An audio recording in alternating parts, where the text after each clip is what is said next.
Junagadh marketing યાર્ડમાં આજે કુલ 17 જણસીઓની આવક નોંધાઈ હતી। સૌથી વધુ આજે તુવેરની આવક નોંધાઈ છે। 2310 ક્વિન્ટલ તુવેરની આવક સામે એક મણનો ઊંચો ભાવ 2340 રૂપિયા નોંધાયો છે। આ સાથે 985 ક્વિન્ટલ લોકવન ઘઉંની આવક નોંધાઈ હતી, જેનો એક મણનો ઊંચો ભાવ 564 રૂપિયા નોંધાયો છે। આ સાથે ટુકડા ઘઉંની 440 ક્વિન્ટલ આવક સામે એક મણનો ઊંચો ભાવ 524 રૂપિયા, જ્યારે ચણાની 565 ક્વિન્ટલ આવક સામે એક મણનો ઊંચો ભાવ 1237 રૂપિયા નોંધાયો છે।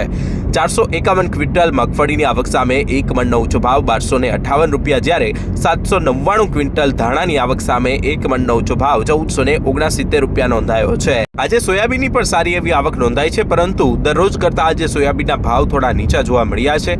848 ક્વિન્ટલ સોયાબીનની આવક સામે એક મણનો ઊંચો ભાવ 888 રૂપિયા નોંધાયો છે। છેલ્લા 15 દિવસથી આ સોયાબીનનો ભાવ છે તે 900 રૂપિયાની આસપાસ રહે છે, પરંતુ આજે 888 રૂપિયા ભાવ રહ્યો છે, એટલે આજે ભાવમાં પણ ઘટાડો નોંધાયો છે। 848 ક્વિન્ટલ સોયાબીનની આવક સામે એક મણનો ઊંચો ભાવ 888 રૂપિયા, એક મણનો નીચો ભાવ 850 રૂપિયા અને સામાન્ય ભાવ 875 નોંધાયો છે। આ સાથે 2 ક્વિન્ટલ આજે ઈસબગુલની પણ આવક નોંધાઈ હતી। 2045 રૂપિયા એક મણનો ઊંચો ભાવ નોંધાયો છે। આમ વિવિધ જણસીઓની સારી એવી આવક આજે જૂનાગઢ માર્કેટિંગ યાર્ડમાં જોવા મળી હતી।